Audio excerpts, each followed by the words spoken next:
Good morning and welcome to Brandenburg News Network. I am Donna Brandenburg, and it is the 10th day of April 2025. Welcome to our show today. Today I have on OG and on Scott Zimmerman first at 9 o'clock, and then at 10 o'clock we're going to be going to a gentleman who started a crypto, and it's DAIM, and his name is Bryan, and I'm not exactly sure how to pronounce his last name. I met him, and I don't want to screw it up, so we'll bring him on at 10 o'clock and talk about that. Anyhow, I wanted to bring up to everyone, did you see the Gretch the Wretch in the Oval Office yesterday? I thought it was absolutely hilarious. Talk about a walk of shame. I'm pretty sure that right now, if you're called into President Trump's office, it's a come to Jesus meeting. That's pretty much what we're looking at. And with that said, I'm going to bring on my buddy Scott, and we're going to be talking about everything on the planet, including things that aren't what they seem. Morning, Scott. How you doing? Everything on the planet in 60 minutes goes together like fish and bicycles. So we better pick one and go fast. We're just good at this. So Scott and I have been friends for many, many years. And last night I called him, and I had a time slot open this morning. And I said, hey, can you come on this morning? And he said, yes. So thank you to Scott for coming on this morning. And I think you're all going to enjoy this conversation because Scott's a wild man. I'm something. I don't know if I would categorize it as a wild man, but I've been with the same woman for 35 years who gave up trying to tame me 34 and a half years ago. There you go. So Scott's handle on X is Beer at the Parade. And so you can find him there and listen to it. You listen to his wisdom and what he posts and such. So what are we going to talk about today? Because there's a million directions we can go in. Well, first of all, people can find me on Rumble at Beer at the Parade, all one word, no spaces. On X, I'm at Scott Z Patriot because they destroyed my account along with everyone else's back on the purge day. So I had to rebuild from scratch. So, I still don't have my original account back. I don't want mine back. I actually feel like I can almost have a dialogue with fewer followers than I used to. It felt like a monologue, and that's not me. I think if I could wave a magic wand, I'd have 3,500 followers on social media, but I knew them. I knew the funny ones, the diggers, that would be perfect. Just to lead a little group of diggers and researchers. You get up around 10, 20,000, you lose that relationship. So like on what I'm doing on my podcast is I want to speak with people, not at people. The brilliance is out there. We just need to tap into it. Yeah. And one of the things you do really well is you gather people into groups and such and make sure that they're all connected so that nobody's alone. And I really appreciate that a lot. So many people are having a hard time coping. Are you seeing that too? Yeah, it's we are in the proverbial eye of the hurricane, in my opinion. And we don't know when that second wall is coming in. So we made it through, from what I can tell, we've made it through 2 of the 3 phases of the overall operation. So what I'm about to say doesn't really come from me. It comes from Lieutenant General Steve Quast, who built a little department of the government called Space Force. And boy, would I give to know exactly what Space Force's capabilities are, but I suspect that based on what we're seeing in Trump's behavior the past 10 years, whatever Space Force is, in my estimation, must be a combination of the greatest group of carrots and the biggest sticks that I can ever imagine. And when I was blessed to interview the general, and we got to the part on Trump's capitulation tour before Q started dropping, the general's demeanor changed. And I would suspect with his background and training, if anybody can keep a poker face, it's probably people like General Quast and General Michael Flynn, that they can probably give you any expression they want at any time to get you to think or feel whatever they want you to think or feel. But when I somehow segued into the capitulation tour and the president's first inaugural address, the general got this big cheese-eating grin on his face and that wink in his eye, like, keep going. So in the tail end of one of my interviews with him, I did something I rarely do, which you guys would find hard to believe, is I started talking. And I try to be way on the Tucker side, not the Sean Hannity side of my interviews. I want your story. I know my stories. They're boring. I've heard them before. But in this one instance, I just casually brought up the subject of the capitulation tour, and the general kind of went like, go, if you know this, go. So I ran and I just rattled off every world leader, who it was and what they did to tell the rest of the world that's the guy. And so in my little pre-interview with the general, I asked him a few questions, and one of his answers just triggered something in the back of my old Army intelligence brain, which said, I wonder if that's still borderline classified. So I just said, sir, is what you just told me something you want me to keep in a black box? Happy to do so. Just let me know. And I'll never forget his response was half of a chuckle followed by, I suspect you may have had a security clearance at one point in time. Let's say mine was a little higher than yours. And I'm comfortable with that which I'm about to say and that which I have said. So, Scott, feel free to share everything I'm telling you off the record and on the record with as many people as you would like. So that changed my whole demeanor. And I said, well, let's see how fast we can run, since we only had 20 minutes for the pre-interview. So I jumped in with both feet. I cannonballed. And my first question was, so tell me what you can about the overall scope of the operations, not where we are today, but kind of soup to nuts. How big is it and where are we? And for those of you who followed Q would always post 3 movie posters, like you were walking into a Cineplex, now playing, and there's movie 1, movie 2, movie 3.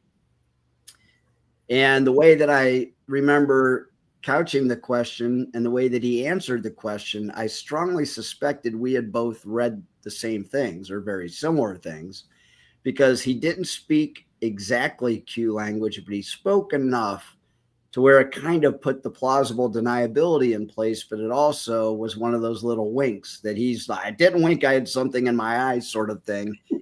And he said, well, think of 3 operations. Remember, Q said 3 movies. The general said, think of 3 operations, except they don't run consecutively. They run concurrent, or they don't run concurrently.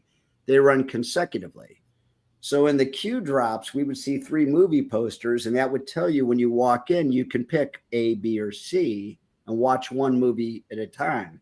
The general was suggesting the first movie starts and fades out, and it fades into the second, and then that fades into the third.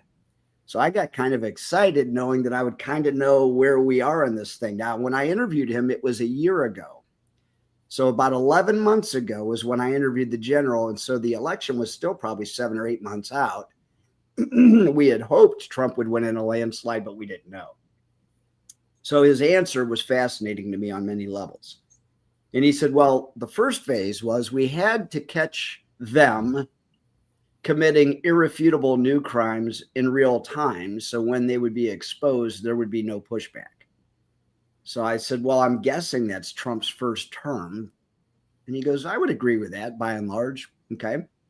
And he said the second phase was we had to show the world what a rogue government is capable of doing to their own people if left with minimal or no checks and balances.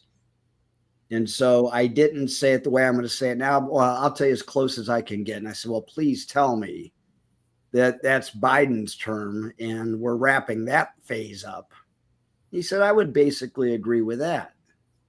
So that reaffirmed that we let them steal the midterms in 2018. We let them steal the 2020 election. For those of you with a good memory will recall that leading up to the 2020 election, Trump kept saying, they're going to steal the election. Watch them. They're going to steal the election. And by God, they did. And he let them.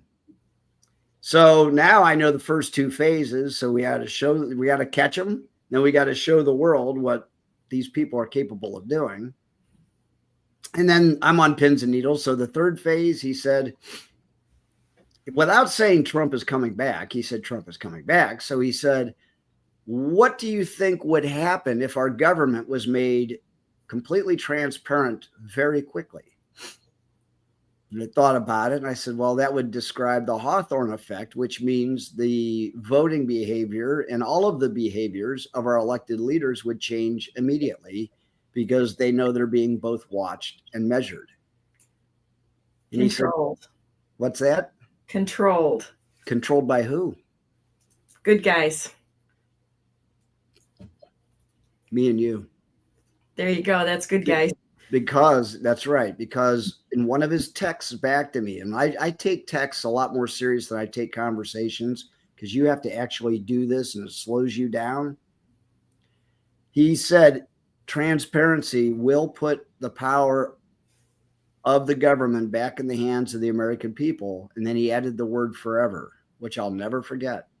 He added it to that text back to me. So when I suggested the Hawthorne effect, and for those of you who aren't geeks like I am, back in the Industrial Revolution in the 1800s, a guy named Hawthorne, who was a sociologist, theorized that if they went into factories and livened the place up, the productivity would go up. So they would go in and do a baseline measurement of productivity, and then they'd install all new lighting and made it place bright and cheery, and then they'd go back and measure. Of course, productivity went up.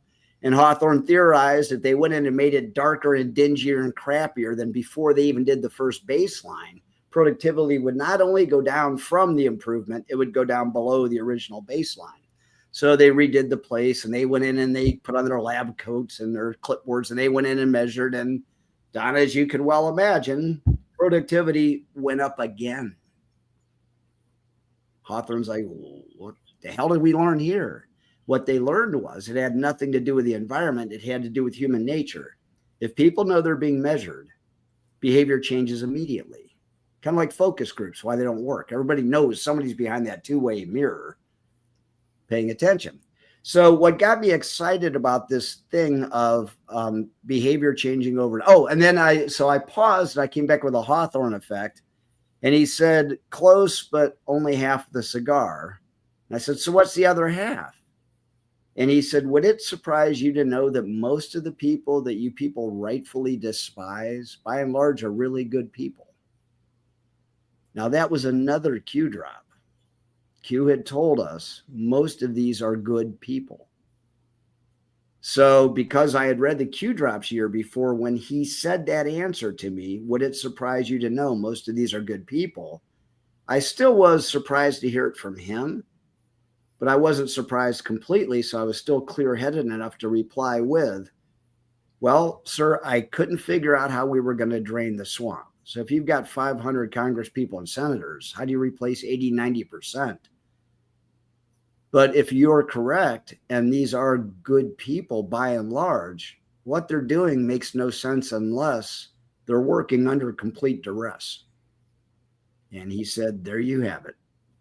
Now think about that. Most of our Congress people and senators are working under complete duress, but not by Trump, by their handlers.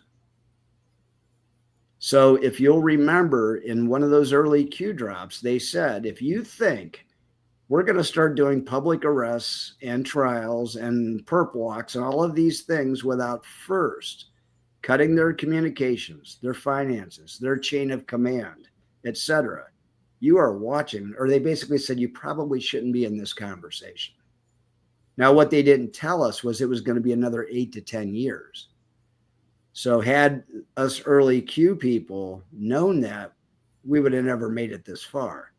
So it was always free beer tomorrow, which is a manipulation tactic to keep people going, but it worked. So I've been in this thing now 7.5 years, and I'm not going anywhere, because I not only believe in what Q asked us to consider, but I've watched how they, Q and the people, whoever they are, have put an entire army of 50, 60, and 70-year-olds through boot camp. So instead of it taking us 8 weeks to tear us down and rebuild us, it's taken them 8 years. They have torn us down. They've recruited us. They purposely worded things and played the game in such a way that they, when Flynn said in 2016, we have an army of digital soldiers, he was telling a half truth. This was in November of 16, right after Trump won the election. The half truth was he will have an army of digital soldiers. The lie was, now we have to go recruit them, which they did beautifully with the Q operation. So by creating a game and wording things a certain way, they knew they would attract highly intelligent, bored, game players who by and large were misfits with their family and in the school system and in society, who are used to working independently, love winning, will win at any game. And we live for the Sunday crossword puzzles. Don't give me Monday or Tuesday. You'll just bore me. Give me Sunday and give me a pen and I'll start playing. So what Q did was they recruited smart, independent thinking, critical thinking people to play a game, but they knew that they couldn't use us to do the most important part of the operation, which was to wake up our family and friends, because they knew that we were the wise asses and the know-it-alls who, as soon as we discovered Q, would run around telling everybody, look what I found, and I know things you don't know, and it completely discredited us. So as I've been looking back over 7.5 years, I keep asking, why would you recruit a whole legion of 50, 60, 70, 80-year-olds and give us all the right answers at the wrong time, knowing we would be discredited among our peers and our families and our friends and our coworkers? And it was to destroy our egos, because they needed an army of digital soldiers who were servant leaders. So they couldn't go get servant leaders and teach them the Q operations. They had to go get smart people and make them servant leaders, which was a much longer road to hoe. Do you think it was a process too, not just to break us down, but to actually vet the people that had the skill set, the mindset to never give up and never quit? Yeah, I think that the stick-to-itiveness is not really a test, because people would just self-select in and out. I believe what they were looking for were people who were pure of heart, people that would never compromise their values and beliefs for anything or anyone. So they were looking for consistency, I think, was the biggest word. Was, if they put A in front of you often, are you likely to do B 99 times out of 100?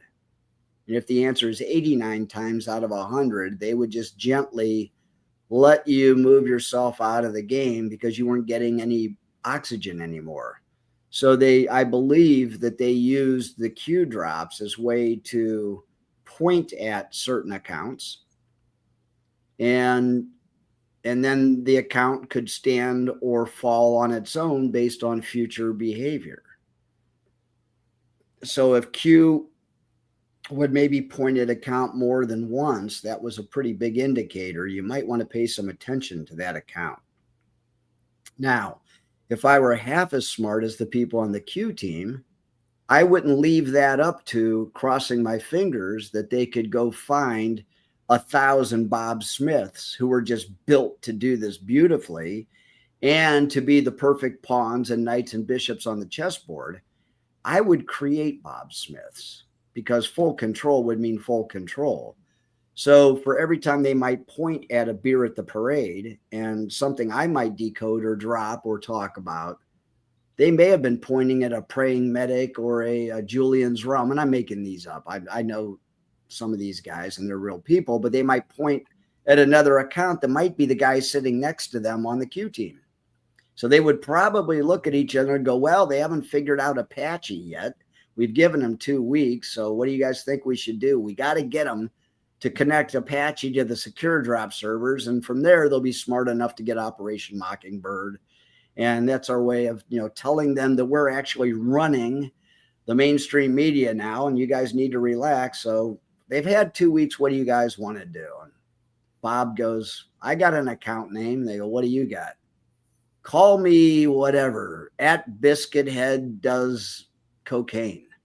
They create Biscuit Head does cocaine. They go, all right, what do you want in your bio? And they go, well, put me down as ex-Army Intel and a software developer. And my passions are golf and puzzle solving.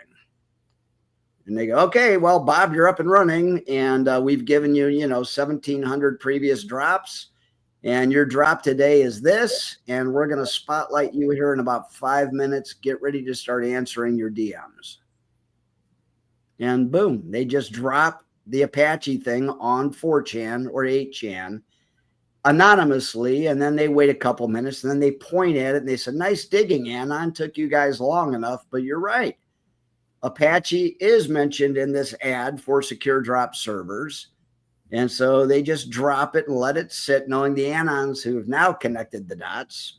That's how I would do it. When they said full control, it took me years to take them at that word, because that's a big claim.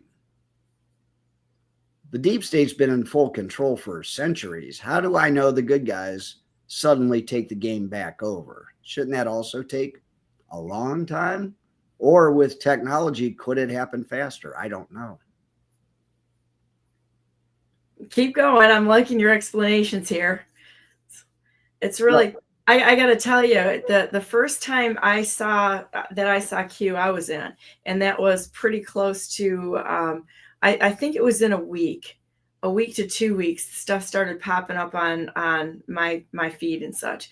And it was absolutely obsession on checking it out. I didn't sleep a lot because, I like to look at things for the truth. And I'm not afraid to look at things that everybody else poo-poos, no matter what it is. You hear things like even having to do with counterfeiting and coinage and such, that we should only study the real thing. I don't believe that.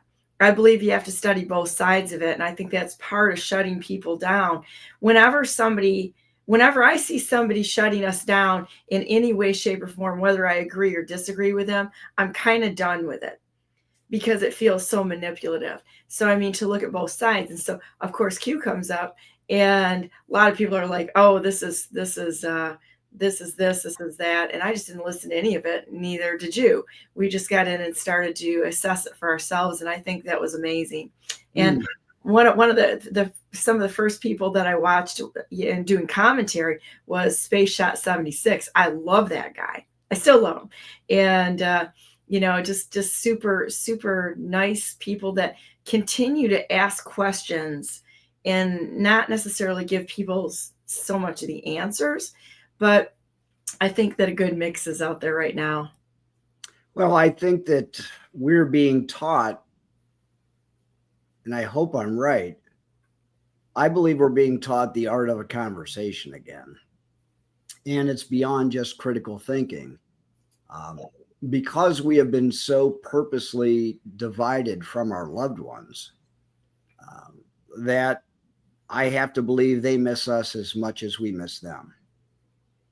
And I think there's a lot of people walking around with this pebble in their shoe and this thought that won't go away, which is, why can't we just talk? And so I'm putting a lot of my effort and some of my shows into trying to teach people the art of the conversation again. And where we really need to start is where to start. So what do we do? I'll just use my case. What could I do to go back and speak with people in my family who would not invite me and my wife over for holidays because of their, rightfully so, their fear of shedding and the whole COVID. So imagine you want to do a big Christmas gathering, and you've been watching the news and reading the papers and being online, and you believe, and you truly believe, that every unvaxxed person is probably going to give you something that will kill you. So we are the walking time bombs. I wouldn't invite me over to Christmas either, if that's what I truly believed.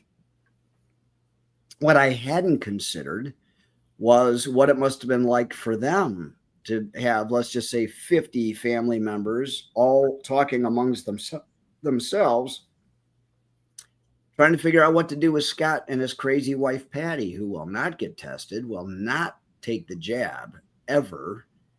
And we won't shut up about it either.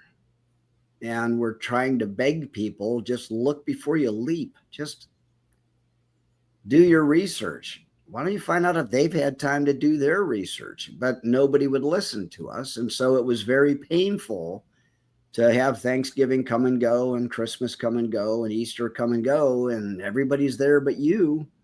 At some point in time, you have to question your own sanity, because you miss people. They miss you.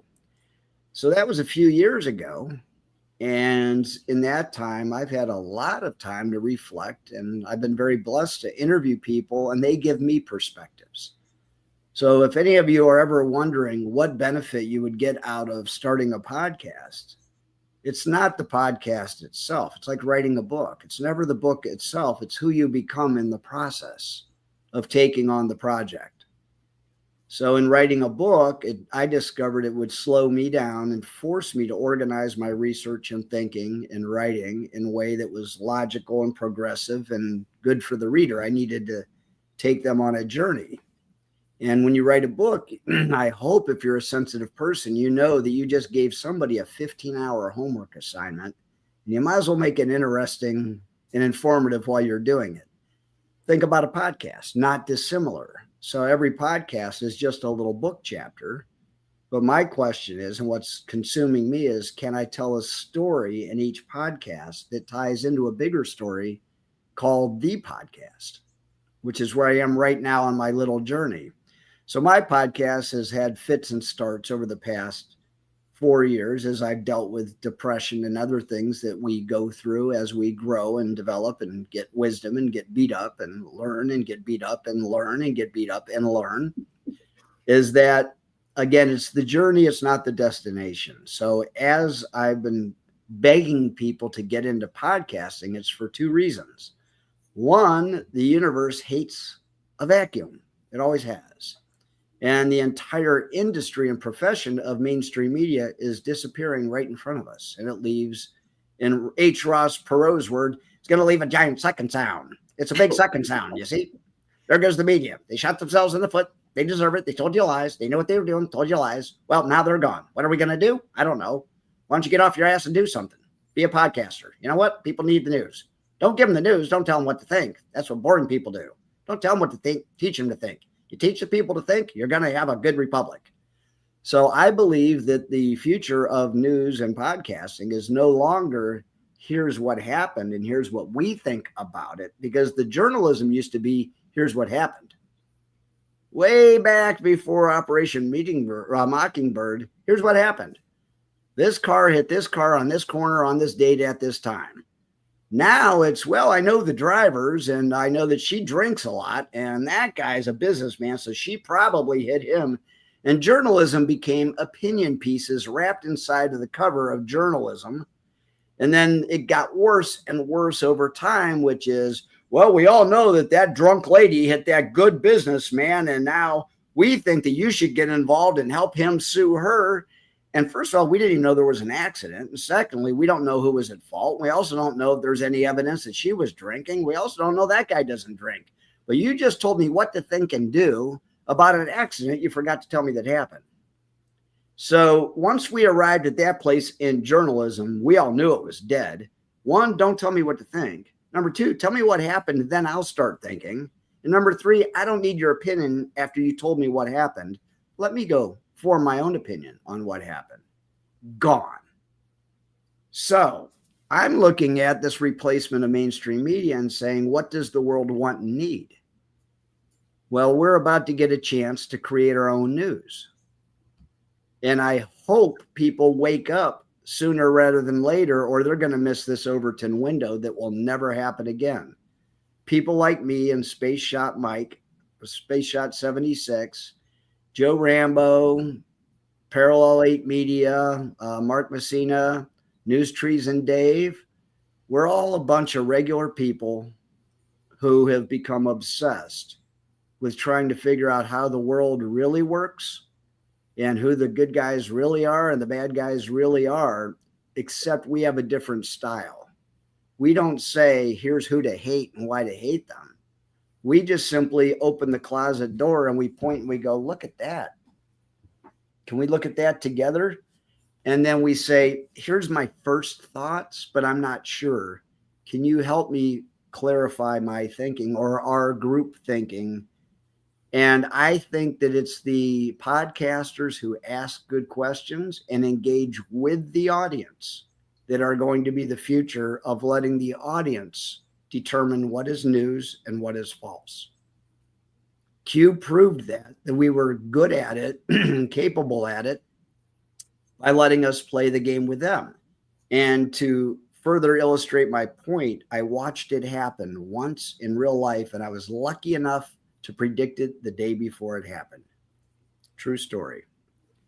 So when General Courchesne talked about transparency in our government, this was a year ago, I did something I rarely do with a guest. I waited an appropriate amount of time, and then I would send him a text. Just one question, not overreaching my respectful boundaries with the gentleman, but I would ask him a question, and I would always get an answer. Always, invariably, he would get back to me with an answer. Well, I would ask more questions. I just wanted to see where the edge of the fence was. And I would always get an answer from the general. And I'm like, okay, well, this is good. So either he trusts me with the information or I don't know. So I just kept playing the game. And this concept of transparency stuck with me like a pebble in my shoe, because in my mind, it solves every problem we have with our government except one, but it would expose everything except for the last bottlenecks in my mind, which would be the people who determine what remains classified, gets classified, and what becomes public purview. And so I sent a text to the general and I said, well, looks like we would get everything we would need to know who's the snakes and who are the good people doing their jobs. What about this bottleneck? And he said, it's fewer people than you would think, and it is an issue. And so I got back and I go, yeah, but if we at least knew who they are and what sorts of things they're responsible for classifying and declassifying, would that alone put pressure on them? He said, possibly. But I realized that the one thing we as citizens are allowed to do is to demand our rights. So our friend Mary, who goes by Home Ranger 17 on X, is a friend of mine, just a housewife. Just a housewife. Yeah. You know, there's no such justo for exactly. housewives or moms. Who gave up her career as a pilot to raise her children, who's married to another pilot, so I think they can talk aviation and other smart things. She sent me this long text and she said, would you run this by General Courchesne? And I read it and I go, absolutely, copy, paste, send, because it was so brilliant. And she said, I think we're living in a military version of the salt and pepper exercise. And in the salt and pepper exercise during boot camp, the GIs will notice, like in the second or third week, that there's no mustard and ketchup on the mess hall table anymore. These guys are wolfing down their meals and somebody's like, pass the ketchup. And somebody goes, there isn't any. And they all look and they go, shit, where's the ketchup? It's gone. And then a week later, they notice that the napkins are gone. And so is the mustard and ketchup. Now they're getting a little grumbly. Well, they take away a third thing. And by the fifth week, there's no salt and pepper. Finally, the troops are pissed. And so in the military, at least in my experience a long time ago in boot camp in the Army, we just shut up and did what we were told, or we'd still be doing push-ups, waiting for somebody to come by and tell us to stop. So we would just swallow it and swallow it and swallow it until finally we couldn't swallow it anymore. And one of us would stand up and go, God bless it, I'm going to go talk to Drill Sergeant Sanborn and try to get us our salt and pepper back. We'd all look and go, good luck with that, idiot. And one of the troops would break ranks and do the unfathomable, and they would walk up to the table of the drill sergeants who were eating among themselves. Sergeant Sanborn, Private Zimmerman, permission to speak, Sergeant. And the sergeants would look up knowingly, like, took you idiots long enough. And they'd speak, Private. Sergeant, the troops were wondering, if it's not too much bother, Sergeant, could we please have our salt and pepper back, Sergeant? I'll look into it. Go back to eat. And then the drill sergeants would laugh and go, well, I won that bet. I picked on Stevens. You took Zimmerman. All right, you won. And the platoon would elect its own leader by whoever had the guts to take on the leadership. So the sergeants would get what they want. They don't want to elect the wrong leader. The platoon gets what they want. They now have their own little platoon sergeant, the liaison between the pawn scum and the sergeants who control everything. And really, all that the privates never figured out was they got back what they already had. You already had the condiments. What, you just want them back? Well, why didn't you just ask? Think about Americans and our Bill of Rights, our Constitution. We've had this the whole time, yet what have we done? We have sat back and we have allowed them to take away freedom after freedom after freedom under the pretense of keep me secure. And I think it was Franklin or Jefferson, one of them said, we can give them a republic. Keeping it is going to be the hard part. And we're living through it right now.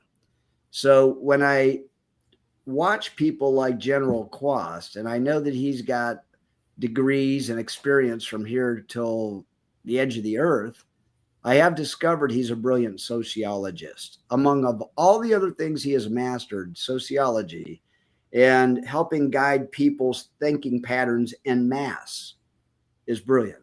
He's one of the smartest people I've ever spoken with.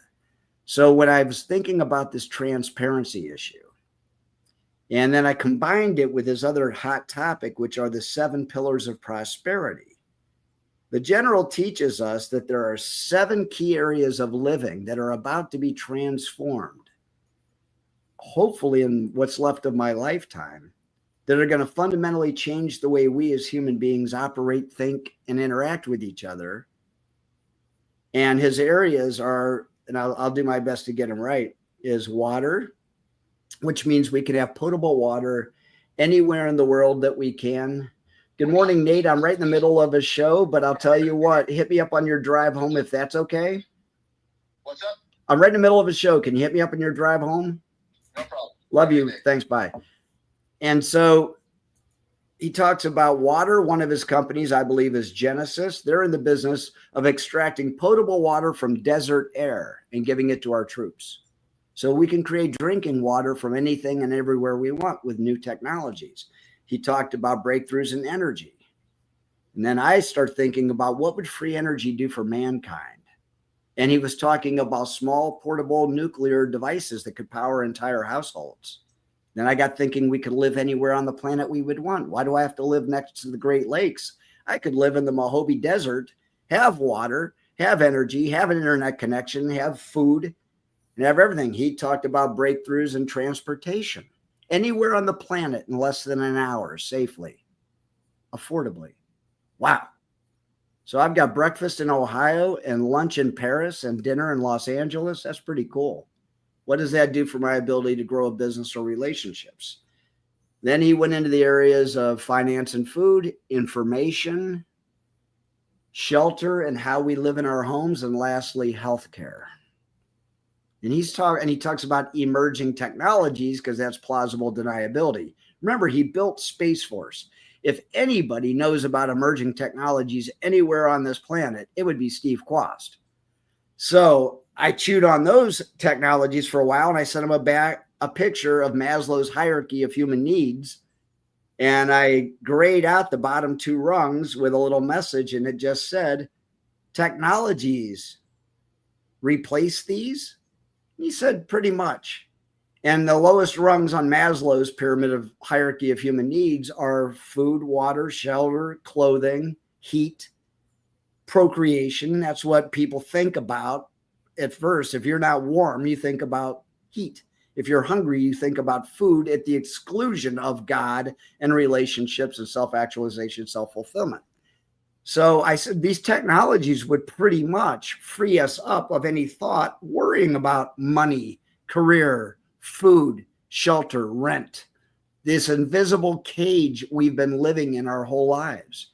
Almost all of our mental RAM is burnt up on things like rent and career and money because we have to keep chasing the invisible rabbit they've put in front of us. And it's all by design. All of it. All by design. It's all about control and manipulation. So, Don, I'm going to ask you a question I've been asking all my Anon friends. Do you remember Q saying something along the lines of, you people have never known what it's like to truly be free? Absolutely. They never said that. Every single person I know, we would bet our house that Q or Trump said, you've never known what it's like to truly be free. Where That's did it one of come those, from man, then? Because we have no idea. And we all remember it. I remember, that's like the Mandela effect stuff. Okay, this is my actual opinion of it. Okay. I actually think that we did remember it, and all of a sudden things were removed to get us to question our perceptions. That may be because we I have believe looked it because everywhere for that and we can't find it. I'm going to tell you, I came to this conclusion a while back because I was looking at all the Mandela effect things, and I'm like, I remember seeing this.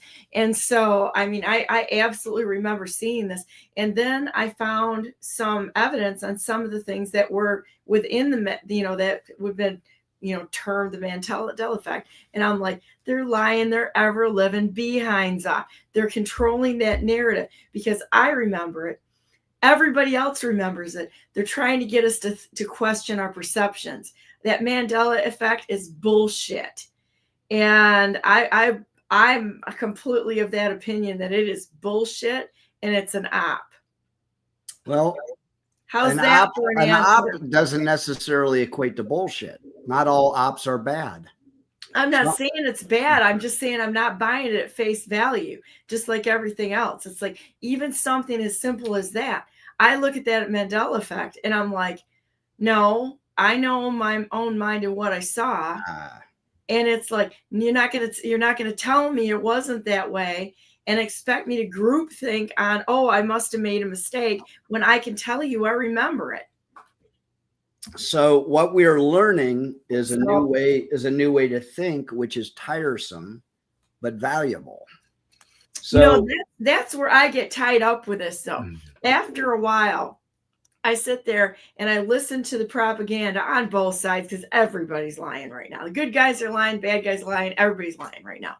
Because good guys aren't gonna announce what they're doing, because then the bad guys would all know. This is like that old cartoon book, Spy versus Spy. Yep. That's what I see. So for me, it's like I don't believe anyone at any point in time about anything that comes out of their mouth. So I listen, and I'll listen to what anybody says, but if there's any truth in it or not, you've got neuro-linguistic programming going on from everybody on the planet that's out there. And so it's like, I just listen and say, well, that was wisdom from my grandfather. Well, where are these weaponized lies from hell coming from now? And what is why are they doing this? I keep asking myself why. Why are they doing this? Because, and to the credit of the good guys, they're going to use every weapon that the bad guys have used for decades because it works. And so, like, if the bad guys use certain things to build the prison of the mind, you back out of it by using the techniques and to destroy those bars that are around them. Right, but you have to get people to unlearn, which for a 50, 60, 70-year-old is the most difficult thing to do. That's why you and I don't sit down and pick up piano as easily as a 6-year-old, because we have to unlearn our meaning of reading and notes and things of that nature. So they say, but I think that's also another thing that's up for discussion. I don't believe anything that they've told us, even our potential in our minds. The things that they've told us we can't do. It's I'm 60 years old. I used to do powerlifting, and they say that you lose strength, you lose all of this. I don't believe that for a minute. I'm still 60 years old, and I can outwork a 20-year-old on most cases. So that's even part of the programming. If we are literally, if we're connected to God, our limitations are unlimited, including healing. I mean, Jesus could walk through walls, and he said we could do anything he does or greater. Then why aren't we believing the source instead of believing the stuff that people are telling us, who are controlling the lies on both sides? But I suppose that comes from having, a great deal of orneriness and intestinal fortitude to call it out for, I'm not believing any of this. How's that? I'm going to do a Jen Psaki, and I will circle back to the transparency we were promised and given a test. Okay. And I called it a day before it happened by pure luck, but it happened. But one of the main lessons we're getting, in my opinion, about or through this entire Great Awakening is the art of critical thinking and going to a level 2 or level 3 thinking. So before Q, I had a tendency to look at something in front of me and go, well, that's good. Well, maybe I should look and say, well, maybe that's bad. Right. And I would say, okay, well, maybe it's white or maybe it's black. It's this or it's that. That's lazy thinking. What Q has done is taught me the art of saying, well, if it's more than one issue, you can take enough sheets of a Post-it note, and if you put them together, you get a pattern. Right. Even because it's not just A or B, there's a side to it. Sometimes the side of the issue is so small, it's razor thin, and you forget that it's 3D and not 2D, right? So what I've learned to do is to take an issue and I'll look at whatever I see first and I go, well, okay, that's what you're telling me. What does that look like? What does that look like? What does that look like? And if what you're telling me is a psyop, maybe I need to turn it and say, okay, it's shades of gray, but now I see the game you're playing. You only gave me half the truth and half of this, but I still see the overall message. But now I can get rid of this part of my thinking, keep this part of my thinking, and then go try to find things that now I know that that is bad and that is good. But you tried to sell it to me with the same logo and the same tagline. But now I can see through the rest of the story. This is why we need to work in hives, because a lot of the things that I see that I get excited about aren't true. They're true from my perspective at that point in time. But what I really want you to do, because my ego's been shattered, I'm more interested in the truth than I am in being right. It's a trade I'll make all day long that I may not have made 10 years ago. But I'm a different person because they tore me down and rebuilt me. So this gets back to General Quast and his promise of transparency. So I interviewed him a year ago. So I've been kind of holding my breath, and I've been texting him and learning things about these 7 pillars of prosperity and how they may, if we go back to the hierarchy of human needs, if we are no longer, because of new technologies, burning up our mental RAM and our thought processes all day long about, I got to make rent, I got to pay the mortgage, everything's getting more expensive, I've got to take a second job, I got to change my company, I got to do something, which is survival instinct. Those lower 2 rungs of 5 rungs of the pyramid, what are the top 3 rungs? So if you've freed up my mental RAM of those lower 2 rungs, which are food, sex, water, shelter, clothing, career, finance, money, if that's out of my mental RAM, what does that leave? 2 of the last 3 Q drops ended with the same word, ascension.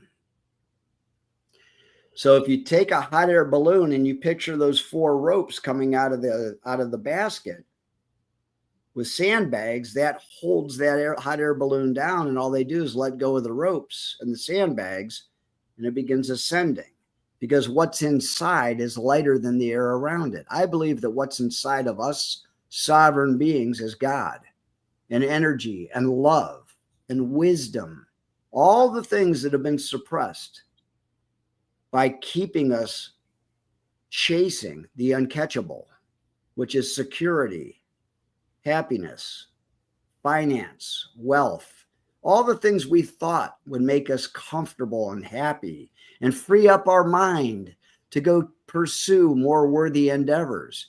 Well, the more money you earn and the more you save, the more you start mothering that money. Now you want to keep what you've earned. That becomes a whole other thought process that burns us up from what? Ascending, from pursuing self-fulfillment, self-actualization, relationships, love, harmony.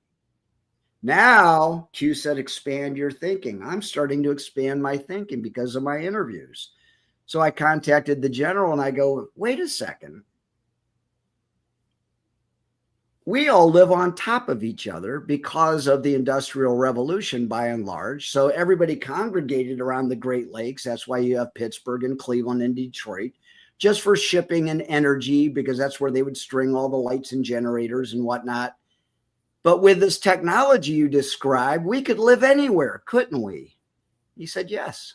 And I go, well, wouldn't it make sense that we just build little communes of like-minded people who want to educate our children the same way, with the same values, the same beliefs, getting the same educations and whatever they're interested in? If that kid was built to be a scientist, he's going to be a great scientist, and this one a great architect, or whatever that would be. But wouldn't that give us the freedom of choice of education, geography, food, shelter, clothing, all of it? And he goes, you just described freedom. Live anywhere and not chase money and debt. What would you do with your day? What would you do with your life? Do you know what most people would do? They would go to work, but they'd be happy because they're choosing to go serve someone else. So in my mind, I believe what is coming is a future where I may go spend the day consulting with a small business and helping them be better owners or better employers, or maybe work with their staff and help them be better people. And then I drive home and I look up and somebody mowed my lawn. That's cool. Somebody likes mowing lawns and saw mine needed it. Thank you. Somebody's painting my house. And the next day I wake up happy because I get to go in my car and I get to go help somebody doing something I love doing and I'm great at doing. So what would transparency do for this? I tried to keep you to an hour, so I'll wrap up with this. No, you can keep going because on December 17th, I'm out for a walk. December 17th last year, election's over, waiting for the inaugural address. I'm out for a walk with my wife and my friend. My light bulb goes on and I text General Quast. And I said, this transparency you spoke of last spring, if we get this when Trump takes office, would this create the world's largest game of treasure hunt? And all the Anons who've been trained to dig and follow the money, could we maybe get rewarded for finding and returning our own diamonds in government corruption? And his response was short and beautiful. That's funny. Elon thinks like you do. At the time, it was Elon and Vivek Ramaswamy who led up Doge, remember? And we were all excited that these two rock stars were going to go find all the government corruption. And I thought, well, shit, the Anons will be left on the sideline. Why wouldn't we be part of that? You trained us to dig and follow the money. And man, can we dig and follow the money? So I thought, well, he says, that's funny. Elon thinks like you do. So maybe we're going to get to go find the money and maybe get a little percentage of that. But now you've created a free workforce who keeps the government responsible for all of our tax dollars. The next day, CR bill drops publicly 1,547 pages of pork barrel and misdirection and bullshit. Well, they dropped it publicly, and guess what happened?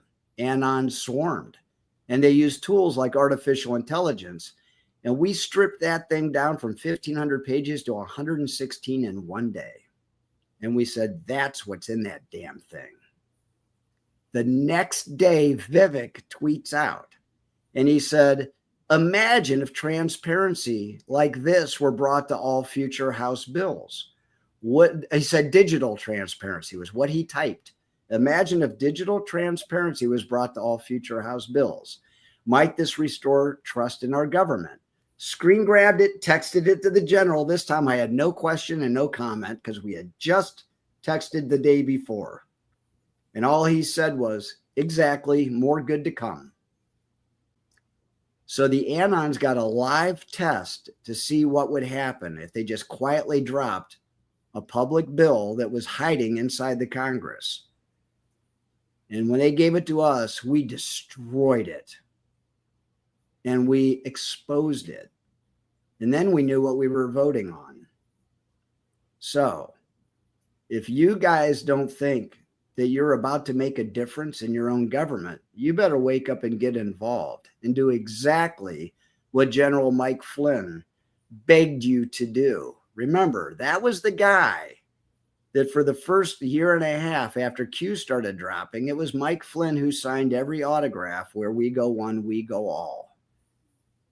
And he was the one who says, we have an army of digital soldiers. We didn't tell him to say these things and do these things. And Q kept pointing at General Michael Flynn as being a patriot. He knows where all the bodies are buried. And Barack Obama was scared shitless of the guy. And when Trump took office during the transition, Obama said, there's only two guys you got to watch out for, Kim Jong-un and Mike Flynn. Well, Mike Flynn, after a couple of years of Q dropping, all of a sudden denies Q completely, never signs another autograph with WWG1 WGA, and he stops talking about Q. And in fact, he says to the Anon, stop talking about Q. For heaven's sakes, don't you have anything better to do? Get off your butts and do something locally. Go get elected. Get somebody else elected. Take over your school boards. Start learning. Read your Constitution. Read your Bill of Rights. Take the oath. Become part of the problem. Become part of the solution to this problem. Get involved. Well, we did. We took him up on his advice. So I helped my buddy Monty get elected to the, he's my local 6th Ward councilman here in town. My buddy Patrick from the gym got on the school board and got 2 of his buddies on with him and flipped that to conservative and transparent. And it's working. So you go back to this last October, November, and what does Michael Flynn do? He tweets out something about, well, guess it's time I turned my army of digital soldiers over to Elon Musk. And that's all he said was, I'm just turning my army over to somebody else. And immediately Elon tweets out a meme of QNN News Network with this Peppy the Frog on it, being the podcaster, with a picture of John Brennan going, no friend of ours, FREN. It was a Q, straight Q-com, telling the general, I've got your army. I got it from here. You need to go back to work. Have a nice day. Flynn responds publicly on Twitter with a gif of the guy eating the bag of popcorn like this. Flynn was telling the Anons, we are watching a movie. I'm going to go watch the movie with you guys, but don't look for me sitting next to you in the theater. I'm going back to work. And I suspect Mike Flynn not only went back to work, I suspect he never stopped working. And I think he got a lot done in between his stops on the Reawaken tour and the promotion of the Flynn movie. He strikes me as the kind of guy who just multitasks and does a lot very quietly. So I've been watching. Sit around kind of guy. Not really. And I think he might have an axe to grind on what these people did to his career, his reputation, his family, his children, his grandchildren, and his beloved Constitution and his country that he has spent his whole life defending in body, mind, and spirit. I think he has an axe to grind, and I pray to God he gets a chance to punch back. That's fantastic, Scott. I love this. What a great interview.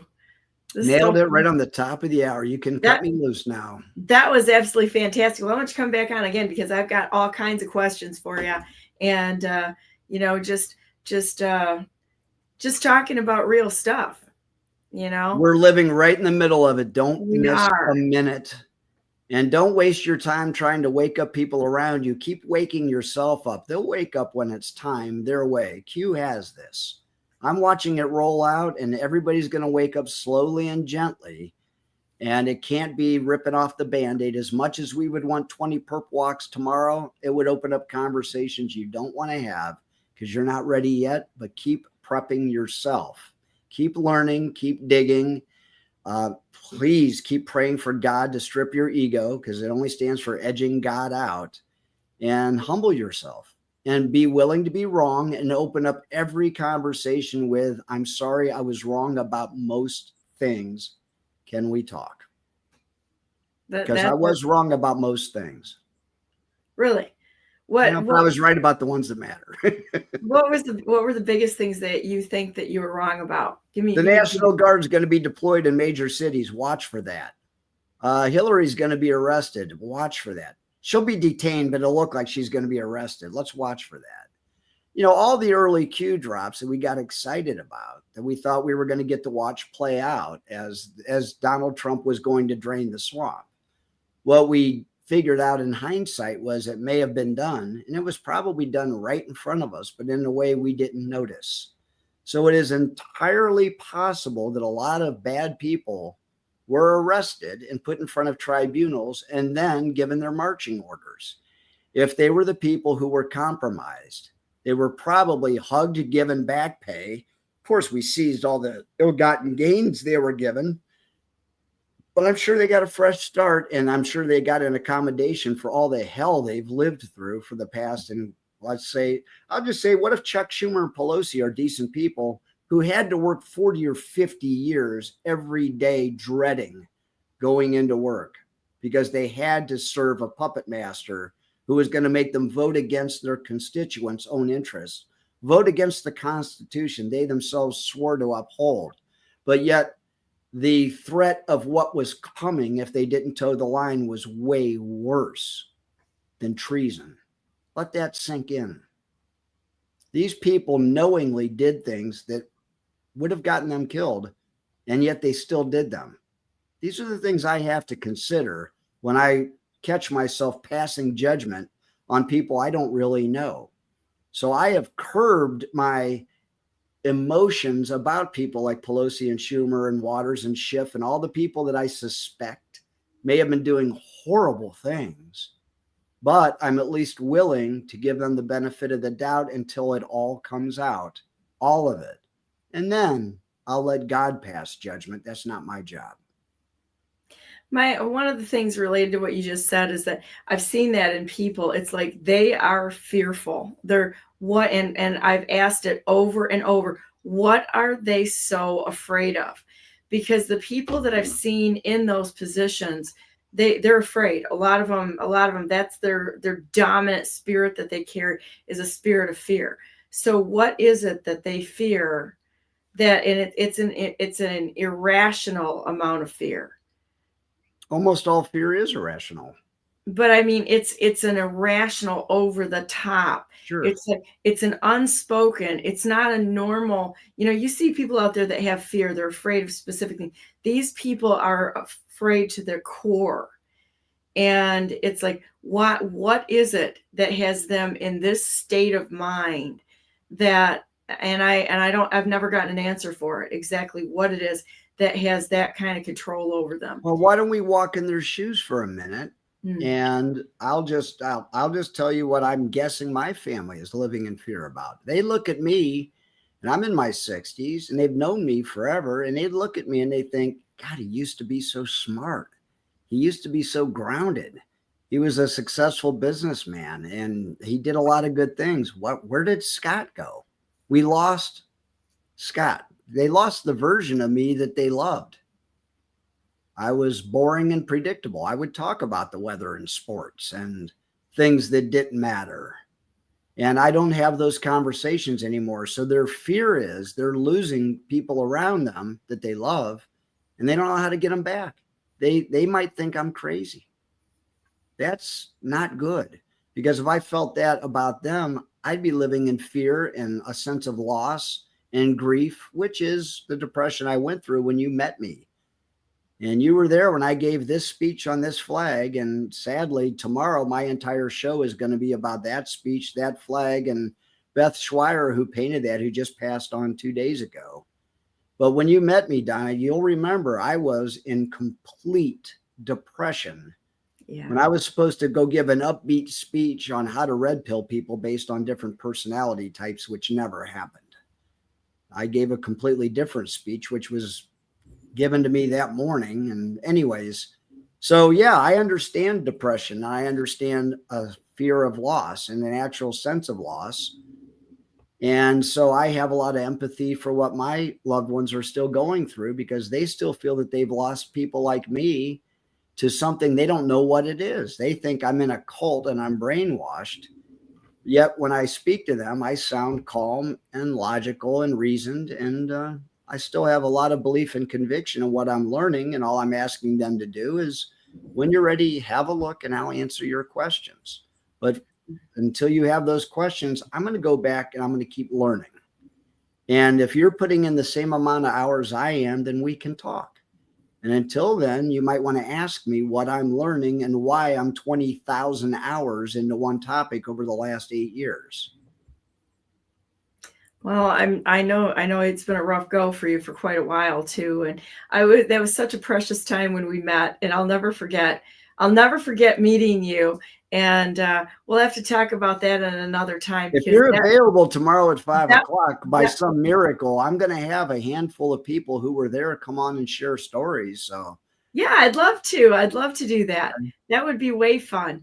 So I really appreciate talking with you, Scott, so much. And God bless you and everything you do. And Patty, I mean, you guys are just wonderful friends, and everything you do to knit the communities together and be there as Papa Beer there, to everybody, and really caring about how they feel, as well as I don't know, making sure that people don't feel alone. And I think it's just such a beautiful skill set you have, and just love you to pieces, and always look forward to when I can come on the Friday night calls and such.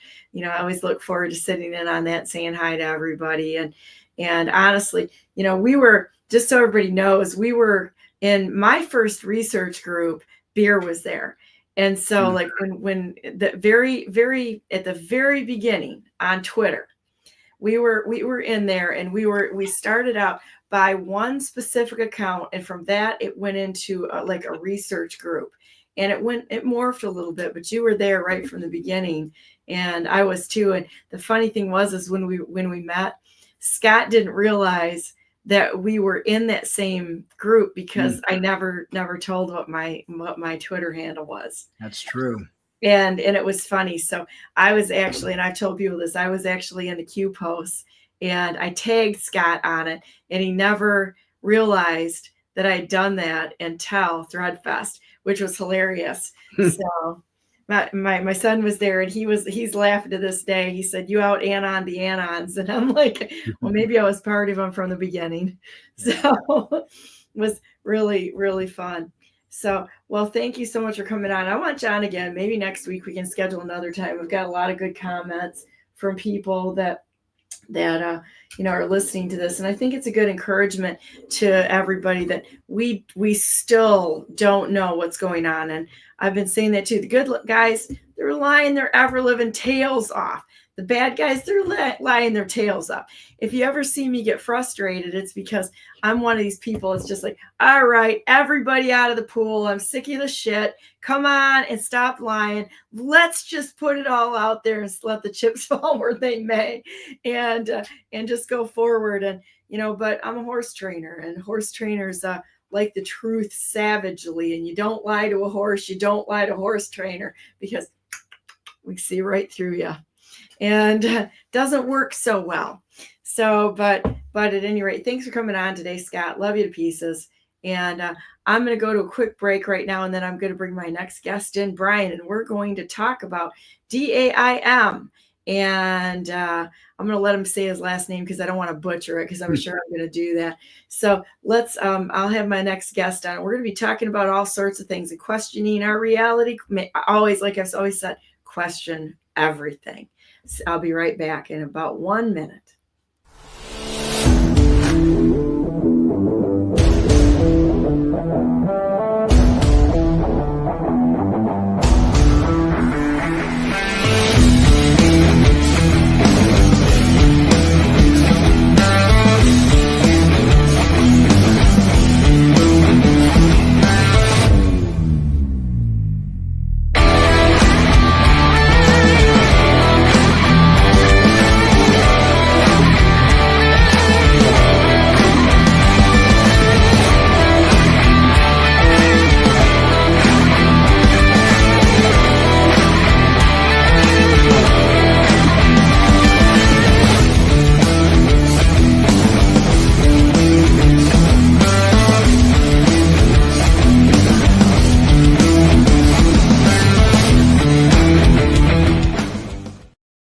Good morning and welcome to the second hour of Brandenburg News Network. I am Donna Brandenburg. It is the 10th day of April, 2025, and welcome to our show. And we're going to jump right into my second hour here with Bryan. And Bryan, say your last name for me, please. Courchesne. Courchesne. Like the core of an apple and the name Shane. Yeah. Thanks for having me on, Donna. That makes it easier for me. Thank you. I've got a funny story about meeting Bryan. Okay, so we met at Mar-a-Lago, and he comes right up to me and he says, well, you haven't, nobody said hi to me today. And we start talking and I'm like, what? Nobody's saying hi to you? I mean, I'm kind of infectiously friendly. I talk to everybody. So we had a nice conversation. And, and you talked about your company that you started up. And I'm really glad that I'm able to have you on today. Now, I'm not really versed in what you do. And so I'm going to let you talk about it and tell everybody what's going on. Yeah. And so what we'll do today is we'll question why we need Bitcoin. I think it follows the theme of your show, and it'll be a great like kind of education segment, and then some things to really give people something to look and research on their own that can help benefit their lives, right? And talk about what's going on in America and with Bitcoin. And so, yeah, when I met you at Mar-a-Lago, there's a few hundred people there, very nice event. The weather was perfect. They had a great outside setup for that charity event, Wags to Riches, that was there. And yeah, I was surprised. Like it wasn't too much interaction when I walked in the grand ballroom there. You had your big smile. You welcomed me. You said hi. You introduced yourself. And what I was even more impressed by is like you had the determination to meet as many people as you could that night, get their contact, and make a personal connection. And you totally did. So thanks for having me on. And I'm looking forward to chatting about Bitcoin. And I think to come out the gate is maybe to ask you, what do you know about Bitcoin? Maybe one of its great attributes, and if not, I'm gonna share with you a little bit about that, and then we'll dive a little deeper. Well, you know what? I think right now our whole monetary system is completely wrong. I mean, every single thing about the way that we have had to do any commerce or anything, it's just backwards.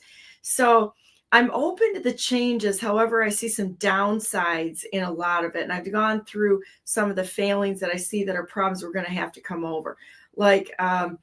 But I am completely done with the fiat currencies. They've done everything has been completely based on our belief system, not on a tangible asset.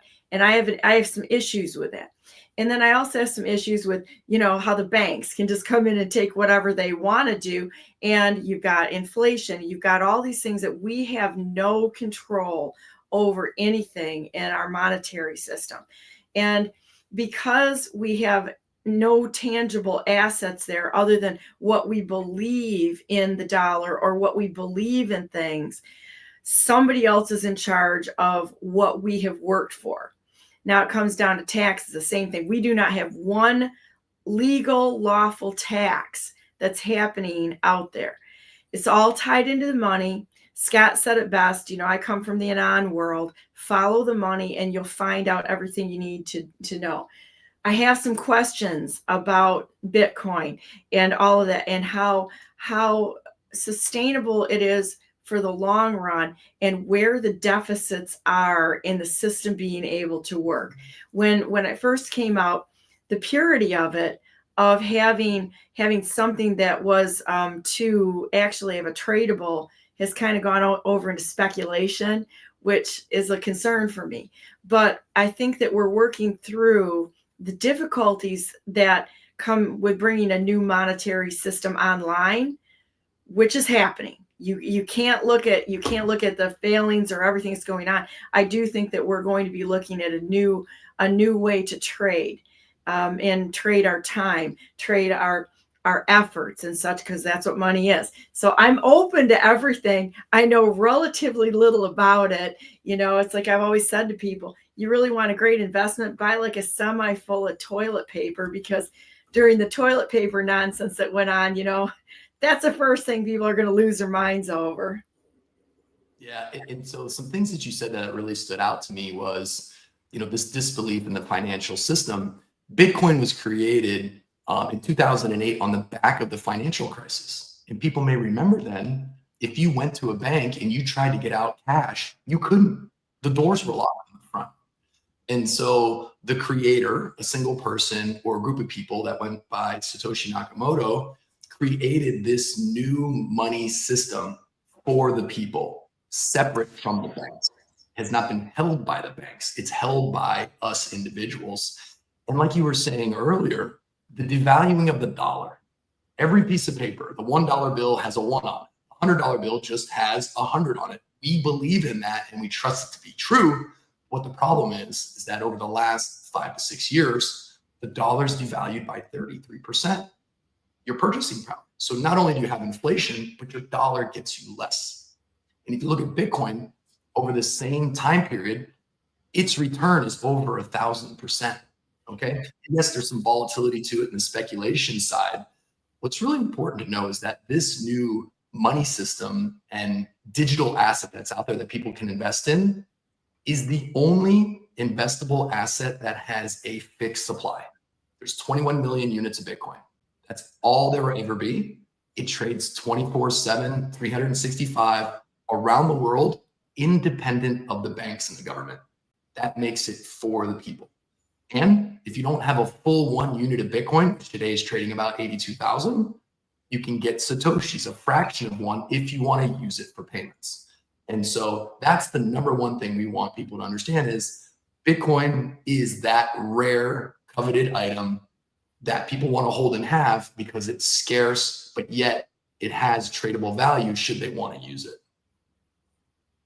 Well, tell me about what that's a great explanation. Tell me about what you've done and about your company, and just give me the particulars on it. I mean, pretend I'm 5 years old and I know nothing, and so that I think that's a good place to start. It's actually the same time I started with my son. He has like a little business where he sells some of his old stuff, and we gave him a Bitcoin wallet address to accept payment in Bitcoin should somebody want to buy something from him. And we're still waiting to maybe do a little piece of artwork for him or one of his toys. But yeah, so he's heard me since I built this business starting in 2017. And the premise around building DAIM, DAIM, is people at that time, 2017, were using platforms like Coinbase where they were not given any help. You log in, you connect your bank account, you send some money there, and then you're buying Bitcoin, Ethereum, maybe some other stuff, Litecoin. There's a whole mess of things going on. And people were losing their money. There was no one to give them sound advice. And the industry didn't have regulations requiring any kind of advice. And at that time, I was working in New York on Wall Street. I was an options trader. I started off my career there actually in the pit in 2010. And I worked at different broker dealers and banks doing option sales trading with institutions. But I came across Bitcoin in early 2014 and first started to accumulate later that year. And then some people knew that I had a position in it. And then in 2017, they started coming to me when Bitcoin was trading just $1,000 saying, hey, I want to invest in this, but I want to put more than $10,000 in. I don't want to put it on my phone. I want to put something meaningful to work, 6 figures, maybe $500,000, but I need some accountability. I need help. So I decided to leave the firm that I was working at then. We moved to California, to Newport Beach, Orange County, the last Republican county that was in California at the time, because regulations were actually tough there. And I said, if I could get this business going there, just like New York City, and some more space for my son, who was just born at the time, this will be a challenge, but it's going to help people. So we decided to launch a registered investment advisor, just like an Edward Jones advisor down the street in Middle America that helps you with your stocks and bonds portfolio, but to do it specifically for crypto.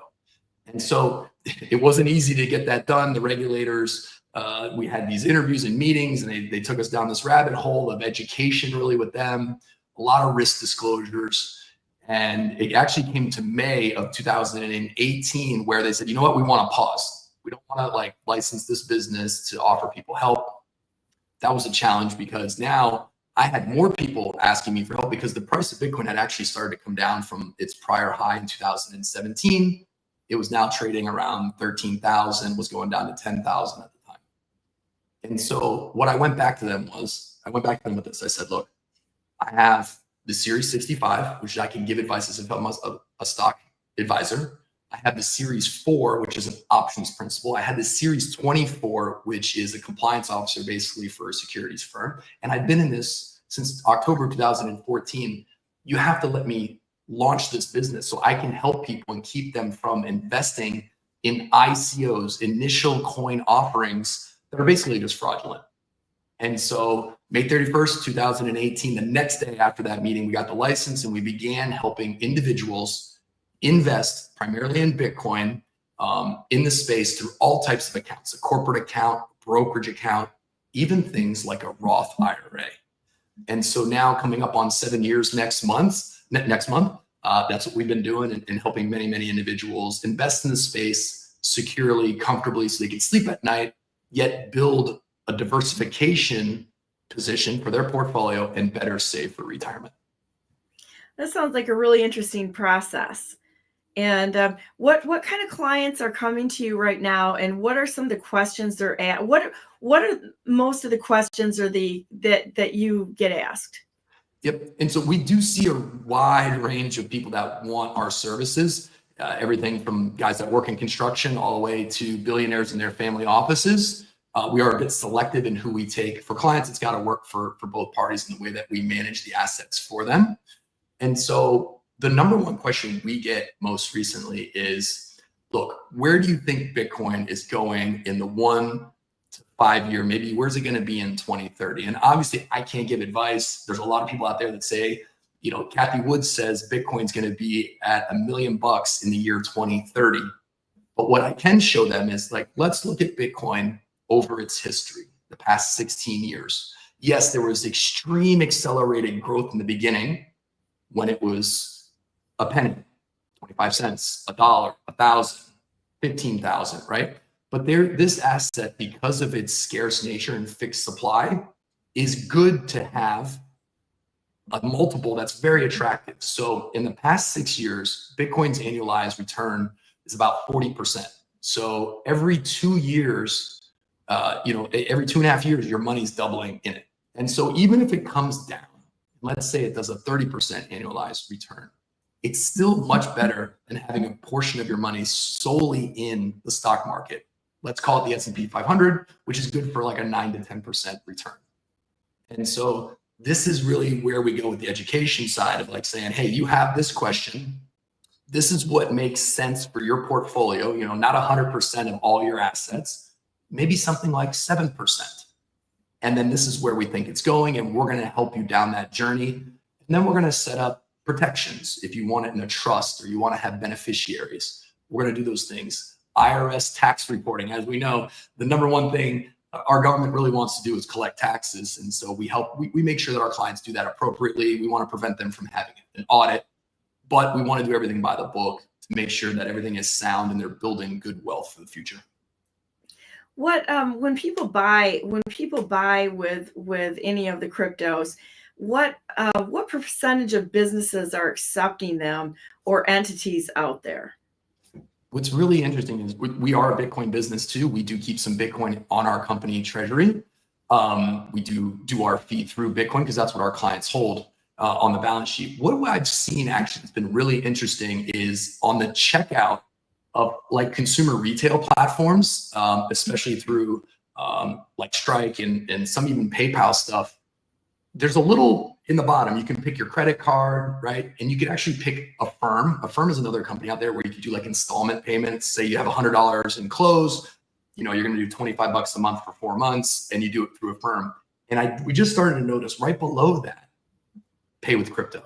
And you can click that button and you can pick Bitcoin, Ethereum, and pay with those. So it's becoming more prevalent in the background for people to use. Now, I do have to say, I don't suggest our clients or even holders out there use something like Bitcoin as a payment method. Because of its price appreciation and its scarcity, more people are looking to hold and accumulate units of Bitcoin than they are to dispose of them.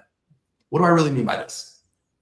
What we see from clients more nowadays, especially clients that have sold real estate land, where let's say they have 1,000 acres in Texas, and that's how they talk about it with their friends and colleagues. They say, I want to have 10 units of Bitcoin. It's not about the price. It's about building the position. They want to say, I have 100 units of Bitcoin, or they want to say, I want one unit of Bitcoin for each one of my kids or grandkids. Even a generational skip trust we've set up for people to have a unit flow down to.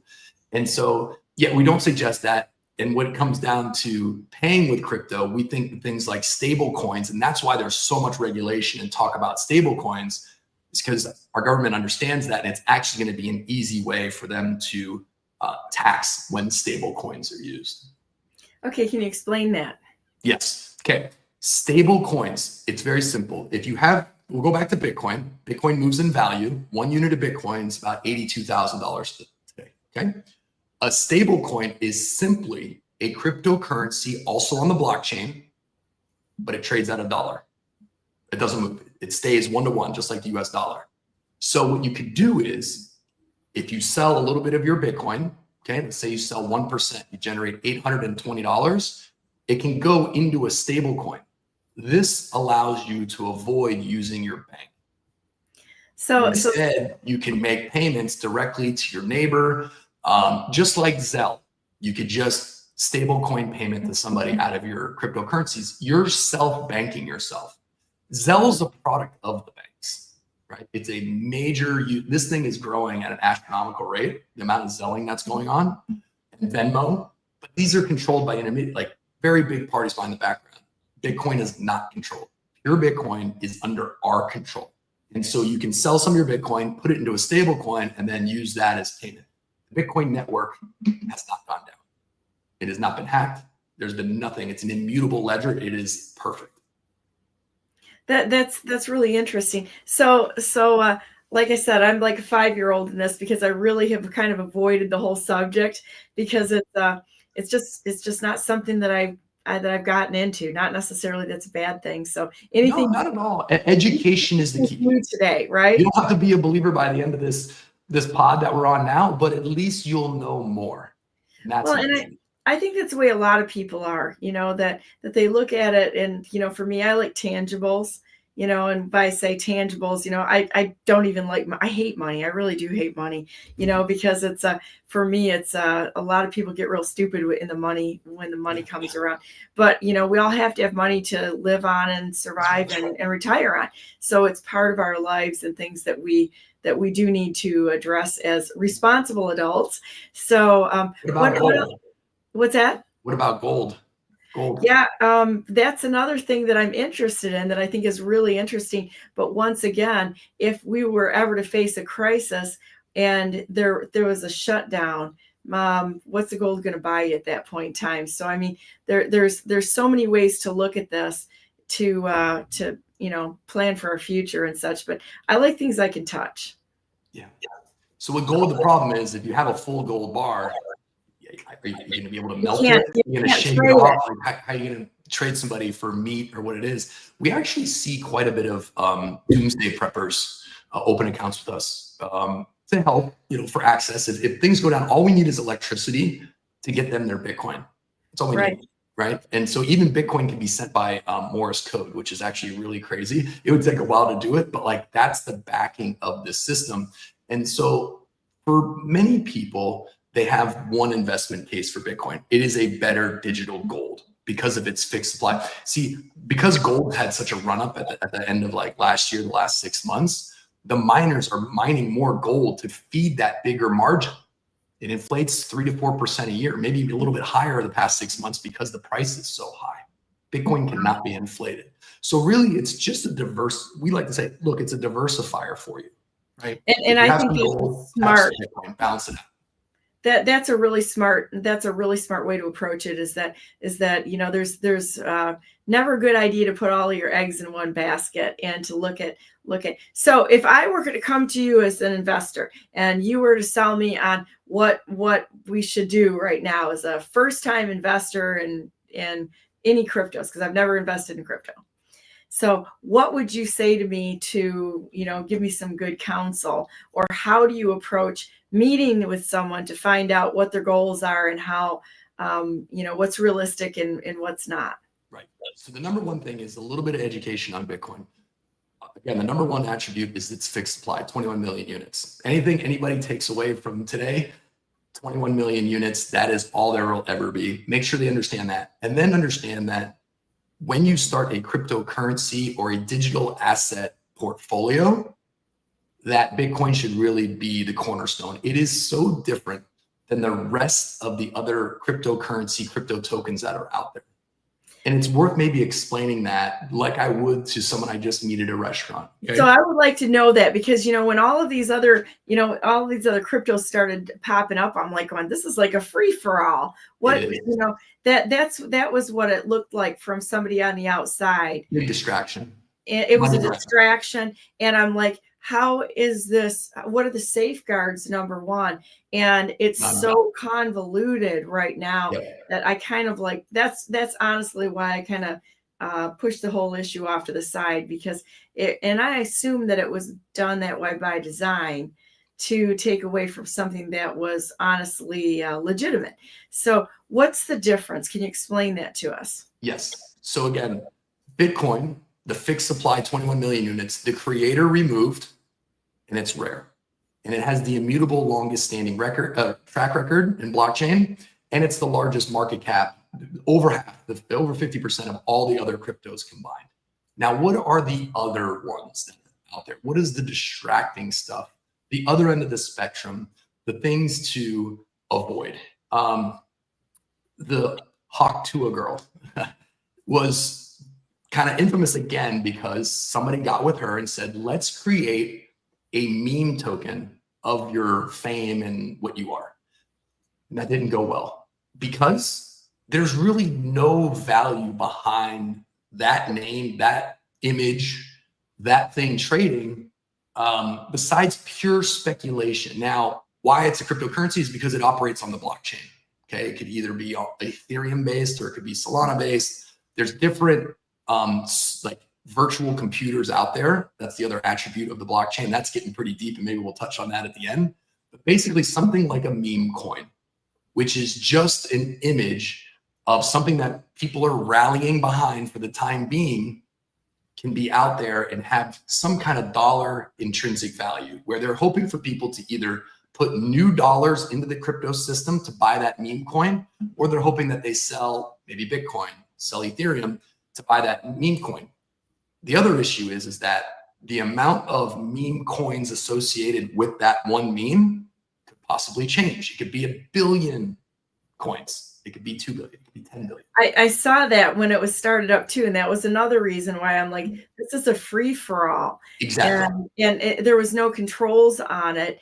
And it seemed like, where do you even land on something like this? And then the other issue is actually there's two. Is one in the background is the people who have created it on the blockchain have controls in the background. They literally have the strings where, they can see the activity. They can sell some to retail investors who don't know what they're doing and make a big wad of money.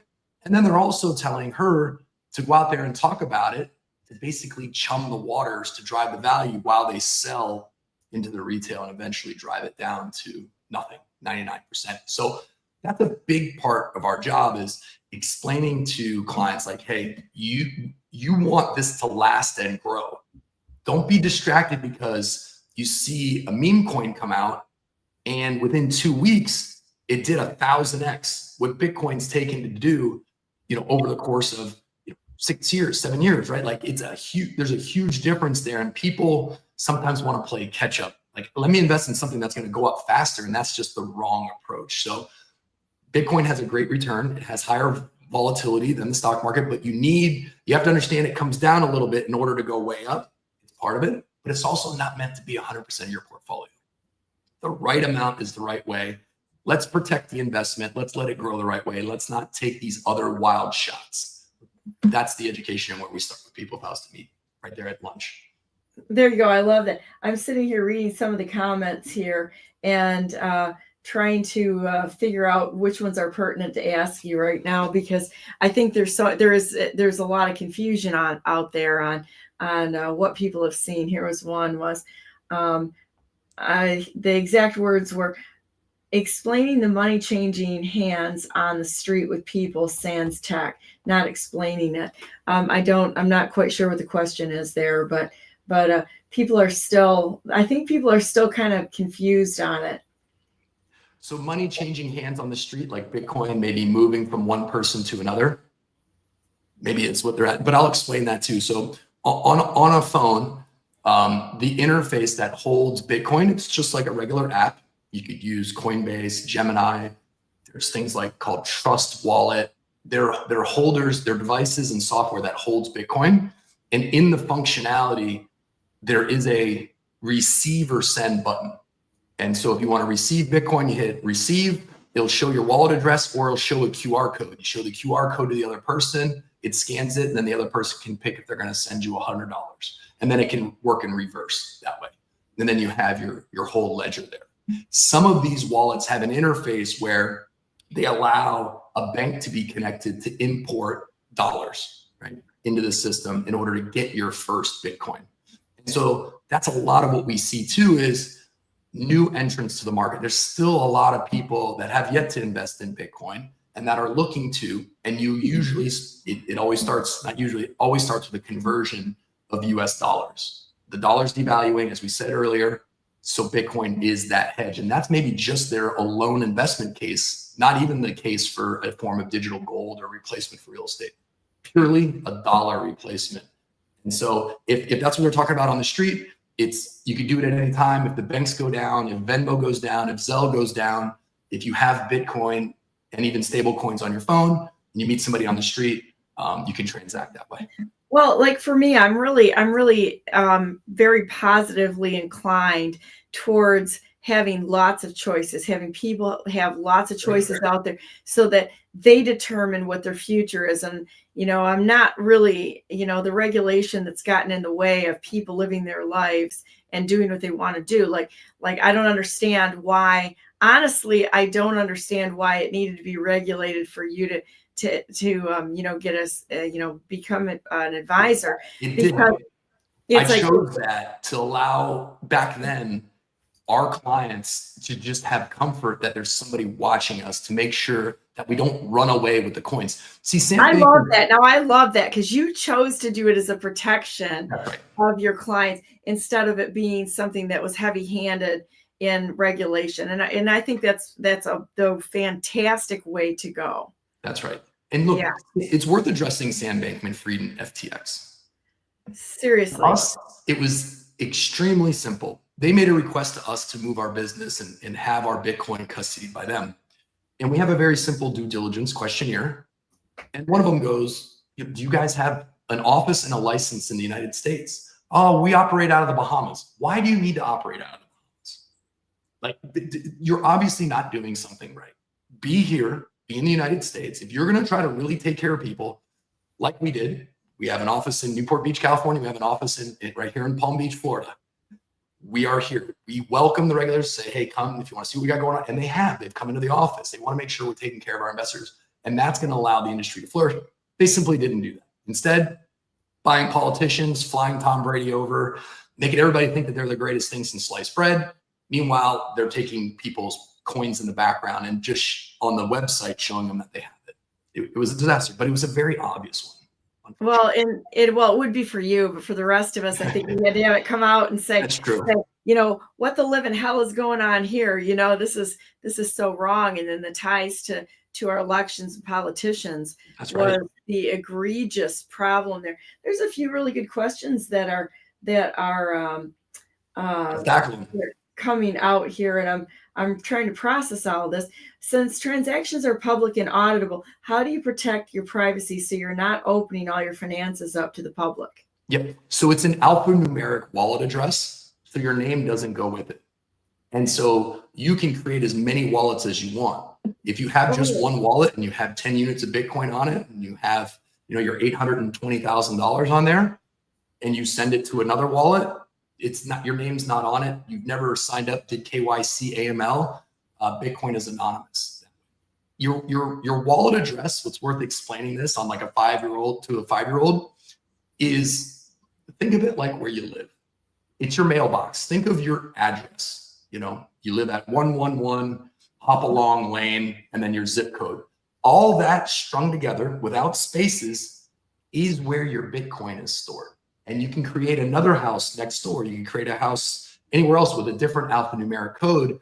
And if you really want privacy, you could scatter the 10 units of Bitcoin one a piece in different wallets and use them for different things. So that's the beauty. It's up to you, the holder, to decide how you want to hold them. All as one, offline, one in each wallet. The flexibility is nearly endless. Wow. There are a lot of questions that are coming up here. That's great. And I think this is interesting. And I think this is pretty indicative of how people are still not, they're not the early adopters on something like this. But we all know that the monetary system is screwed up, but we're just not sure what to do with it at this point in time, clearly. Let's see. We've got sent an email to a podcast and he's speaking about Bitcoin. Dr. Jack Cruz. Are you familiar with him? No, I don't know. Bitcoin's extremely popular and stuff to coverage. It gets good clicks and comments and questions, but yeah, no, I'm not aware. You can send it to me after, and I'm happy to address them. Yeah, well, I'm just watching the comments right now because I want to know too if people are as ignorant on the subject as I am, because I am, And there's a lot of distractions though when it comes to Bitcoin and crypto. Because it gets so many clicks, there's a lot of YouTubers, TikTokers.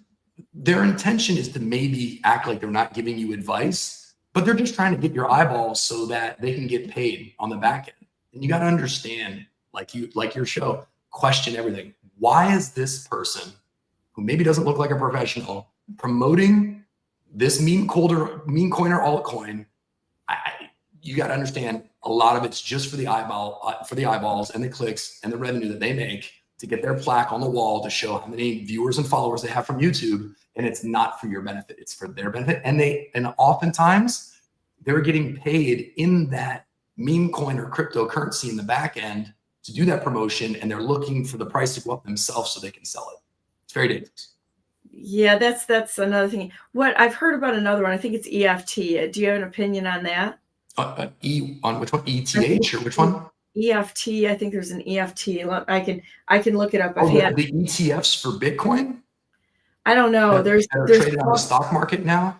I don't know. There's a couple of them that my friends are like, go on Coinbase and buy some of this, and I'm like, I don't know anything about it. I haven't spent any time looking at this, so I'm just kind of not even there. Maybe it's XRP. XRP was one of them. Okay, so it's worth talking a little bit about XRP in its fit in the broader cryptocurrency ecosystem. XRP is the token that helps run what's called the Ripple network. The Ripple network is a blockchain, and what's been promoted by it is that it's going to be the rails that banks use to move money between each other. Is this happening? I can't say. But what we have to understand is that Ripple, the network, and its XRP token are two separate things. But the XRP token is used to help validate the transactions. Okay, I just used some big stuff there. What is validate a transaction? Think of the blockchain as a public QuickBooks, okay? The balance sheet, the P&L, it's all out there. It's a ledger-based system, isn't it? What's that? It's a ledger-based. It's ledger-based system, yeah. But somebody has to prove that 1 + 1 = 2 on the most simplistic level. Who's doing that? That's what a Bitcoin miner is. They are solving the math, making sure 1 + 1 = 2. Then they are also validating all the other transactions back to Bitcoin's original, or when it had origin in 2009. And then they're also solving a complex Rubik cube math equation. They got to do those three things. The fastest computers to do it win an award of Bitcoin.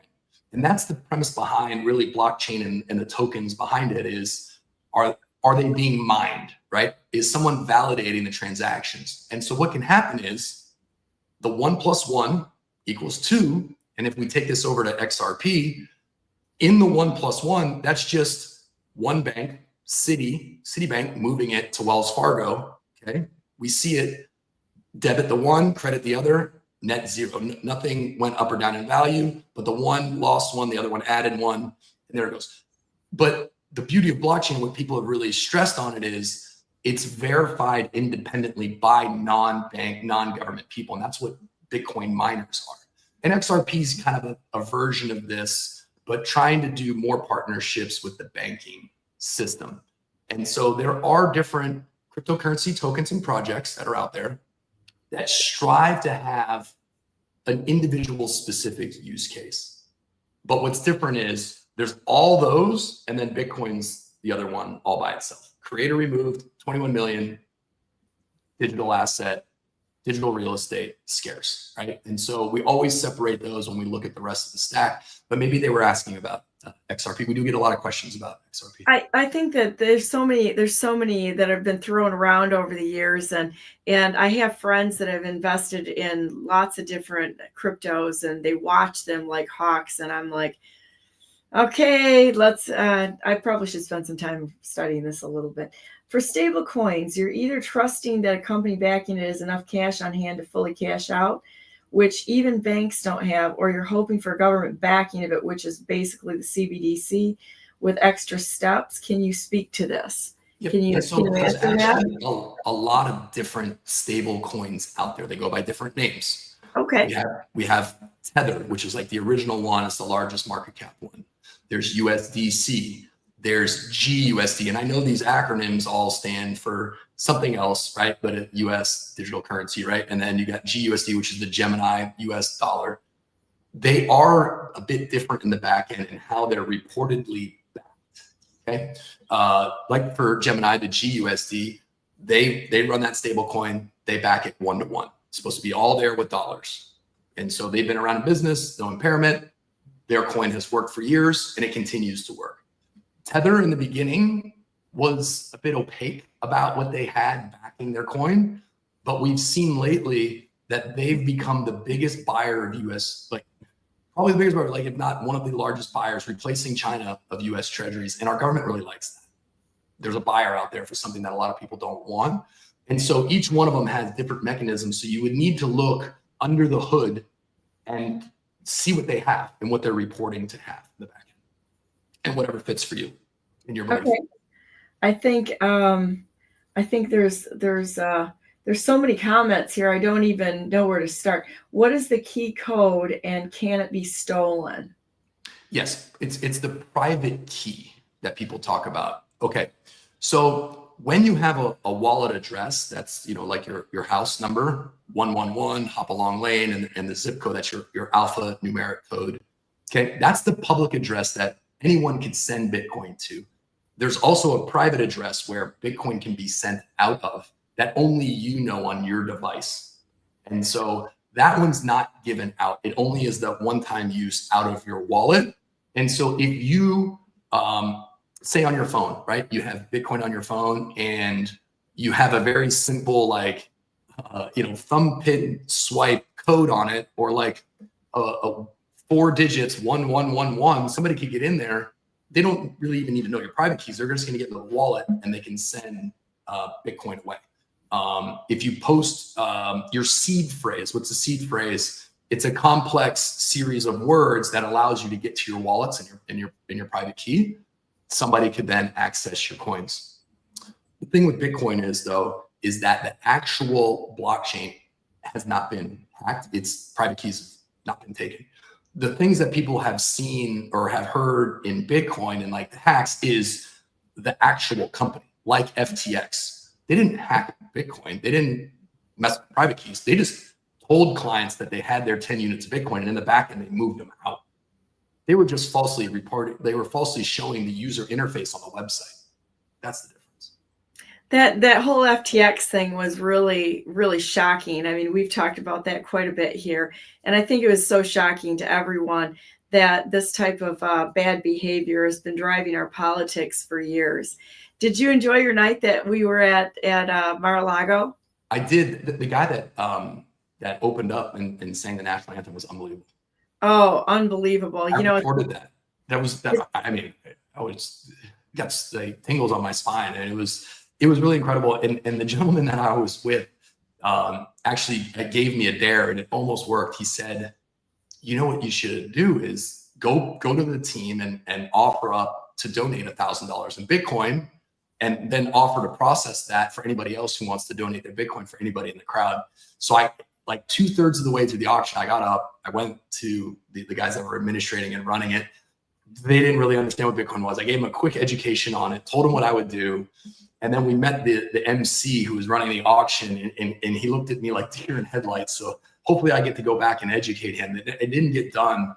But since then, I was at another charity event, and we posted a year of asset management and advice that we donated for anybody who's looking to get into crypto. So yeah, it's coming. There's a lot more adoption, but yeah, it was a great night, great food, fun. Yeah, it was. Well, I think this is with watching the comments and such. I think that the overall, a lot of people are really lost on this subject, and it would be wonderful, you know, for somebody such as yourself to actually, you know, I'd love to have you back on again, and then let's go through. This is the first time we've talked on screen, you know, and we got to talk there just a little bit, Right. but. You know, I think I'm probably representative of somebody who's 60 years old and really, you know, has not spent any time really looking into this too much, but has a lot of questions. Not that I'm not open to it, but you know what I'd really be open to is a step-by-step. And I think this would be helpful for people who are watching. And I think this has answered a lot of questions. I really do.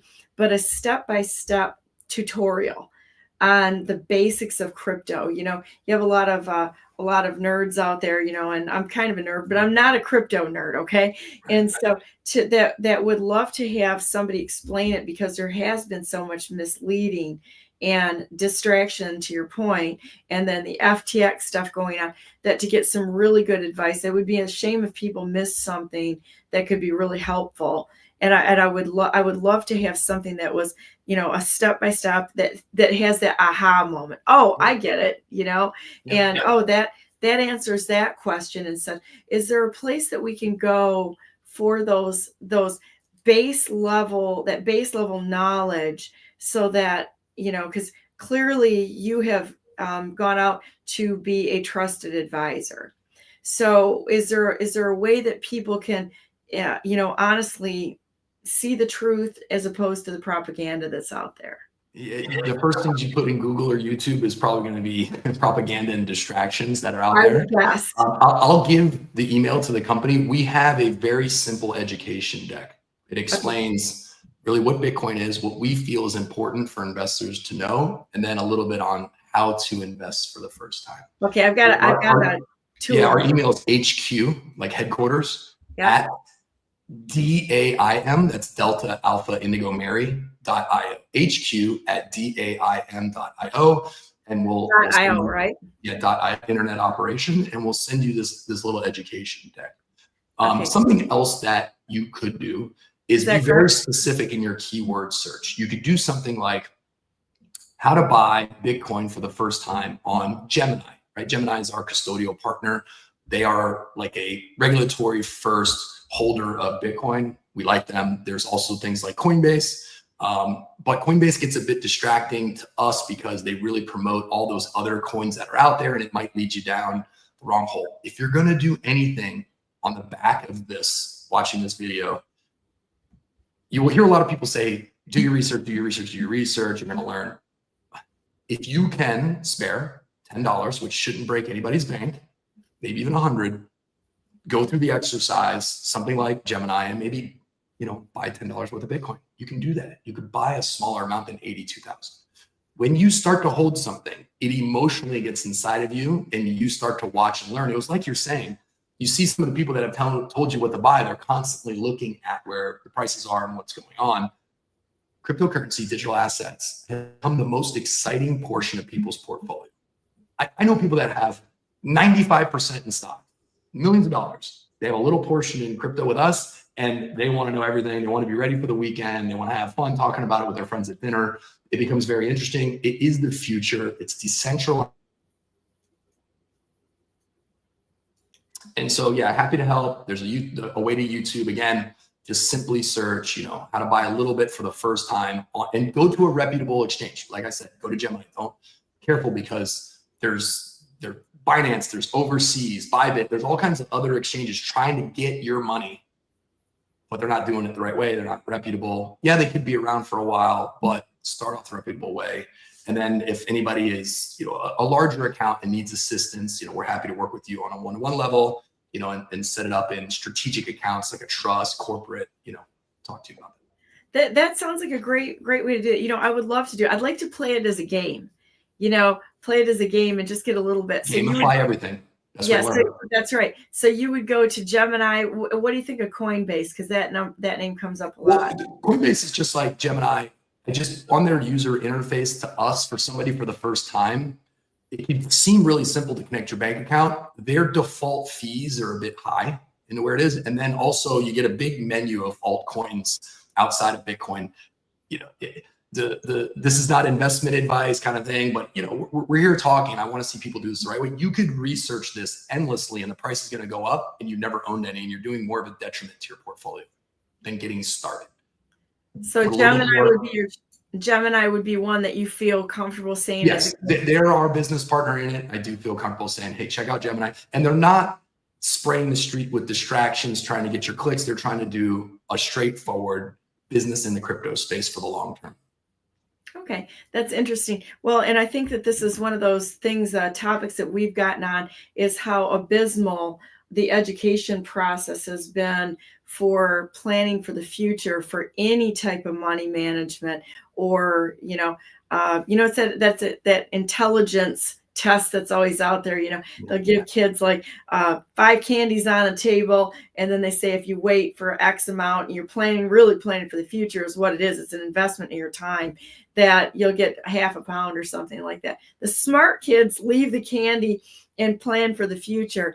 And it's the same kind of thing when we plan for our financial future, or just any type of management. People seem like they're very lost in that regard. So I think this is wonderful. And I love talking to you about this. Do you have anything else that you'd like to leave with your last words? Just to recap, again, the number one thing, if you tuned in late from the beginning, when you're looking at cryptocurrencies, understand that Bitcoin is that rare digital asset, that alternative store of value. It's an alternative to gold. It's an alternative to real estate. Its fixed supply is 21 million. It is scarce. Us humans love things that are scarce. We used to not have dollars. Way back in time, we used to transact for things with seashells. And so understand that the evolution is coming. And Donna, like you said earlier, you like to have options. Bitcoin's not 100% of your portfolio, but it should be an option. Maybe 2%, maybe 7%, maybe more. But diversify yourself for the future. And something I'll actually leave you with is coming back to what's going on, like with our president and his sons. You have Eric Trump and Donald Trump Jr. have taken investment roles and advisory roles in American Bitcoin. Remember earlier I talked about mining Bitcoin and how it validates the transactions? They must see something here that is valuable and helpful for them to take a 20% position in this company. American mining, which mines Bitcoin and validates the transactions we talked about earlier, could earn about 10,000 units of Bitcoin in its first year. That could be almost $1 billion in revenue. It could be a healthy profit margin business for them, but it also gets them right there under the hood, watching all the transactions taking place on Bitcoin. I've never seen anything like this before. It's a lot of what we dreamt of, but it's kind of good to see like legitimate businesses and them getting involved in these instead of something else. Well, and I think this is to your point that we are transforming as a nation, and I think that there's going to be a lot of choices going forward as the nation changes. We're going to change. We're in the midst of change, and pretty extra sure that there's been an awful lot of good changes that have come through the Trump family in general, and that is a significant piece of advice, or a piece of information, in my opinion. And be okay with changing and open to new things. So that's a good deal.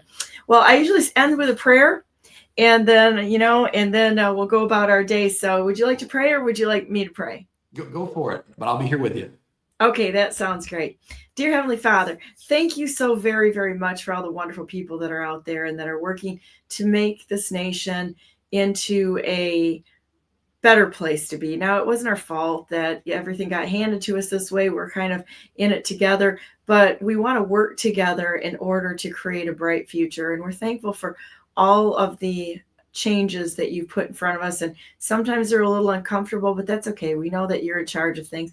We know there's a lot of people out there right now who are brokenhearted. Scott talked about it earlier, and he's a good friend. I've known him for many years, about depression and not really knowing how to process the world around us. Well, we know that you're here, and we keep our eyes on you, and you can lead us out of anything and everything, and change things and fix things and remold things and redeem things. And we're very, very grateful that you care enough about us to walk through all situations with us. You're just so wonderful for us and to us, and you're always providing and giving us wisdom in everything we do. We ask that everybody out there knows that they're not alone, that you're with them. All they got to do is turn to you and ask questions of you, and you'll provide the answers, which is fantastic and so gracious of you. Thank you for being a wonderful friend to us, and we want to be a friend to you too. In Jesus Christ's precious name we pray. Amen. So anyhow, well, thank you for coming on today. This was wonderful. And I appreciate your patience with my ignorance of the subject, because it is, I have studied a lot of different things. This is one subject I have actively avoided. I'm just going to tell you that straight up. It's okay. It's my passion to do this. And I'm happy now that we helped and educated a few more people, and happy to do this again and help you out further. Yeah, I would like to learn more about it, because I do think that having good advice in all things, and even if we're kind of like not aware of things, we need to look into everything and not be afraid to question them. So thank you so much for being on here today. All right, boys and girls out there, we're going to be back tomorrow, and I'll have Off the Grid on tomorrow, and we're going to be talking about some more significant things for survival.